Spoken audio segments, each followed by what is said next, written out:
currently getting ready for the Vegas to Reno race, which is a huge race for the Weyhrich family, Tube Specialties company. They have a lot of history in this race, and we've done really well. Actually, been lucky enough to win it 3 times, so pretty big deal. Vegas to Reno to me is new. I haven't raced it yet in a race car. I've chased it a few different times, but it's going to be a fast-paced new race for me, and it seems like it's going to be a lot of fun. Last year, I rode with Gary the whole way, and we had a really, really clean race. Got our first class win in trophy trucks. Pretty cool going into this race this year, knowing that he won last year and he knows the race course and it's his stomping ground. So we took both trucks out to Placer City yesterday and had Luke McMillan come drive them and just kind of do a shakedown. We had Todd from Fox meet us. He's great at tuning these trucks, so we put him in the truck to concentrate just on the shocks. After the 500, we tore it down all the way. Bare chassis, changed some cooling systems, fresh Dugan's power, new tranny from Rancho, and gave it a full prep and ready to go rock and roll. Expectations are, I hate to say that they're higher for this race, but they kind of are because of the the success we've had in the past. Our expectations are always to win, but this is like almost like, I don't know, we don't have to, but I mean, me and Mark need to really to stay close in the points battle. I think we're like 6th or 7th. We're battling with Boss in the lead for points, and we got to go up and put on a good show and compete up front. So no matter what, we're going to go to win. If we could go get a top 3 in this and kind of cinch ourselves closer to that points battle, it's pretty much a win or bust really at this point.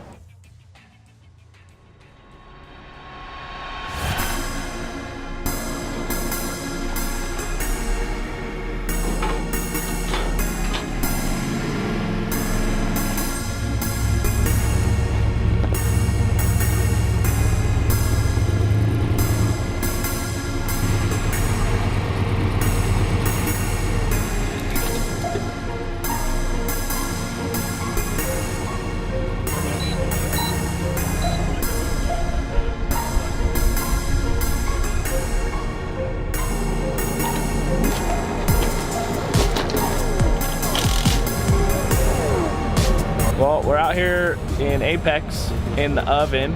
Here at Vegas to Reno, getting ready to qualify, do the practice lap. It's all new course compared to the last couple times we were out here at the Mint and last year's Vegas to Reno, so curious to see what it's going to look like. Heard it's pretty tight for the first half and then fast in the second half, so I'm looking forward to checking it out. Hopefully we can put it up top 10 and have a good position come race day.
the truck was a little soft, I feel. It was all over the place. He almost barrel rolled a couple times, and so I just took it easy rather than wreck the thing and have to work on it all night. Now if I'm in the 20s or something, I'm just going to have to let the race come to me, shoot the gaps like I did last year. And it's a long race. We've qualified kind of poorly before and still won the race a few times from back there, so it's not the end of the world.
That was one of the gnarliest, most fun qualifying courses I've ever done. I was sitting there bitching and moaning about it before we took the practice lap, but you got out there hauling ass and wicking it up, and it got burned in a little bit. So going later actually helped us.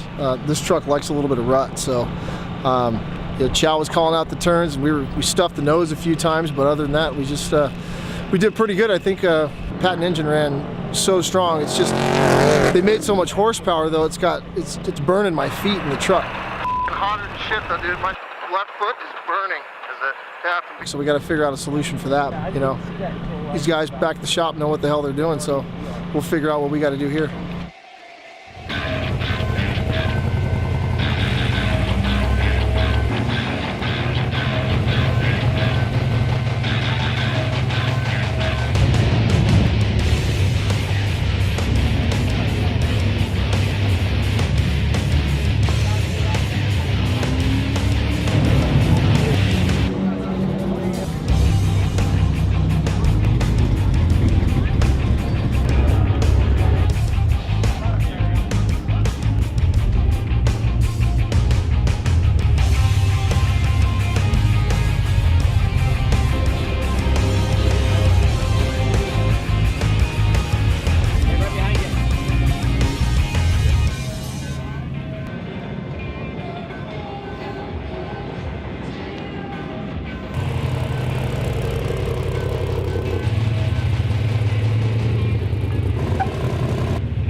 Well, we're here at the start line of Vegas to Reno in beautiful Beatty, Nevada. It's about 85 degrees outside, 7 a.m. Just getting excited for the start of the race. Gary and I love this race. You know, we remember coming to it with our dad, and you know, everybody kind of knows the story. We sponsored it for 10 years, and it's just turned into one of the premier events, you know, in off-road racing today. So we're going to go out there. We qualified 9th in the 9 truck, and we're going to do the best we can to just keep it up there, keep the tires on it, and once we hit Tonopah, put the hammer down and go try and bring this thing home today. I want to win with Mark really bad. He deserves it. He's put in a lot of time and a lot of energy with his whole team and testing, and it would mean the world to him and me as well. To be by his side and to be able to accomplish that together would be unbelievable. But I think you just get up to, you know, mile 250, 300 and see what's going on from there. You know, you can kill your truck here in the first 200 miles, then at the end you have nothing left. Get around some cars and move up front and hopefully go for the overall.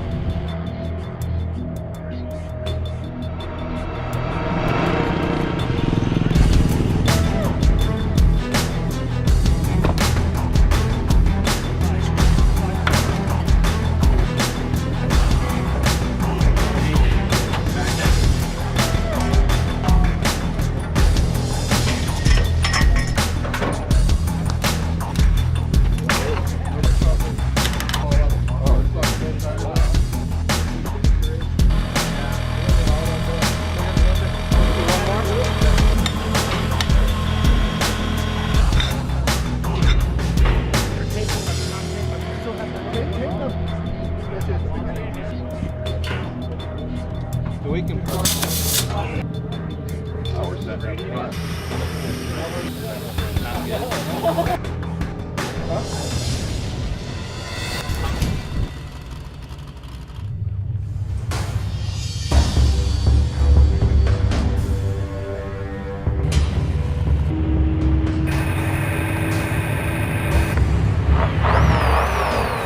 Five, four, three, two, one, go.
Started off the day getting through traffic. It wasn't too bad. A lot of trucks were pulled over, so we had some gaps to make up, and then we'd catch up and follow cars in the dust, which kind of sucked. And then come to the next pit. You know, our guys got us out quick enough to get around a bunch of trucks, and throughout the whole day picked them off. Halfway through the race, we had some steering issues, some tight steering. 98's having some problems with the steering, getting a little fatigued, so Gary was considering getting out but decided to stay in the truck and just got new tires and full tank of gas and back on the road.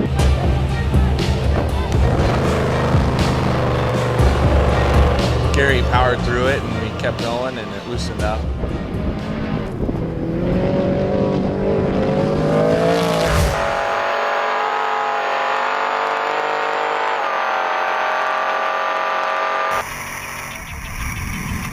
We were doing really good. I mean, Mark was in his groove. You know, everything had started to kind of fall our way, like in the back of our heads. We were kind of thinking, you know, hey, maybe we might have a chance to win this thing. Take it easy, Mark. Just get through this shit. Yeah, exactly. Go.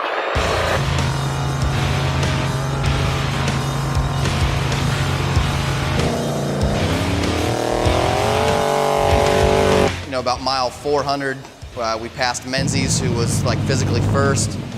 He had some issues, had a flat. So we were second truck on the road. Did Menzies get back by? No, Moss and Hutchins, yeah, we just got Hutchins back, so. We had a solid finish coming. We had about 150 miles to go, like third or fourth on the road. You know, we still had a lot of time to make up. And then we had the fuel regulator go bad on us. It's almost like we're on 7 cylinders. Yeah. Maybe we have a dead cylinder, that's why we're smelling gas. It's not burning. And it started spraying fuel out the side of the regulator. Straight ahead. Losing time right now. A couple seconds later, it literally was spraying fuel over the hood, you know, onto like our visors. It was pretty gnarly, but we made the decision to keep going, try to get it to the pit. We made it to that pit at 460, where our guys were waiting for us. Right underneath the airbox. Right underneath the airbox right there. There's got to be fuel leaking. Spraying out.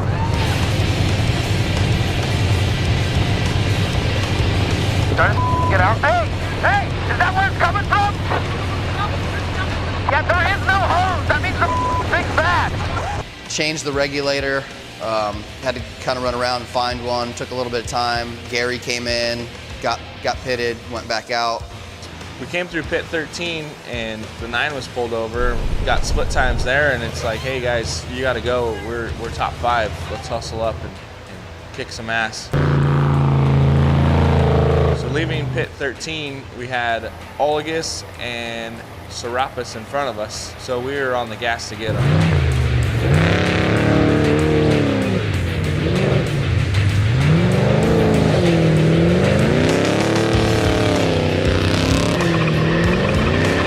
We had Eugenio behind us, so we knew we had to go either way.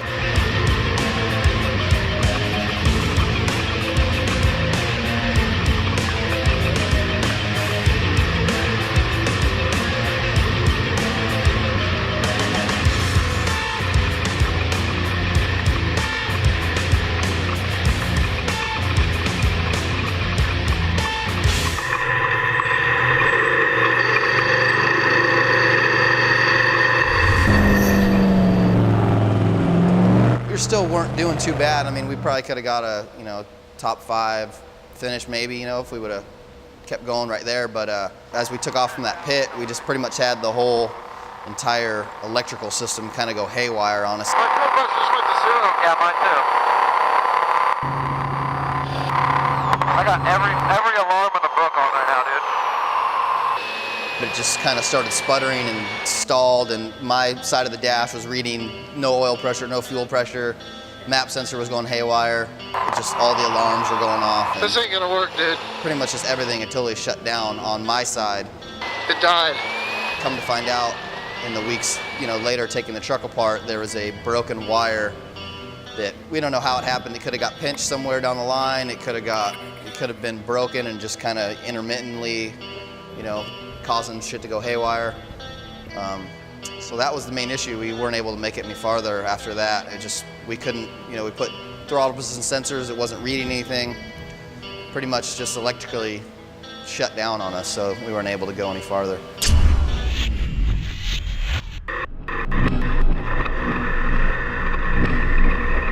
We came into the hills, coming to the finish, you know, 20 miles out, got a flat tire, mugged a rock, just pushing hard.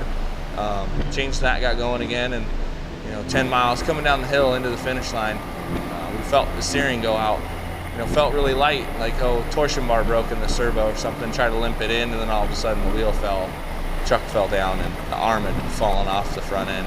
When I got out of the truck to look at the arm, the front uniball was still bolted into the truck, and the arm had broken away. The pocket had broken away.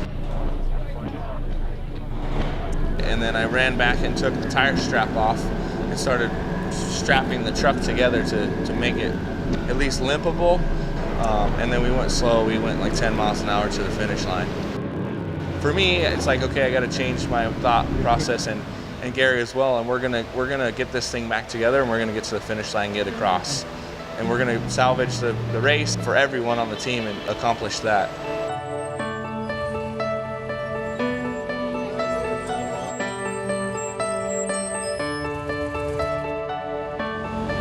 Bad day at Bad Rock.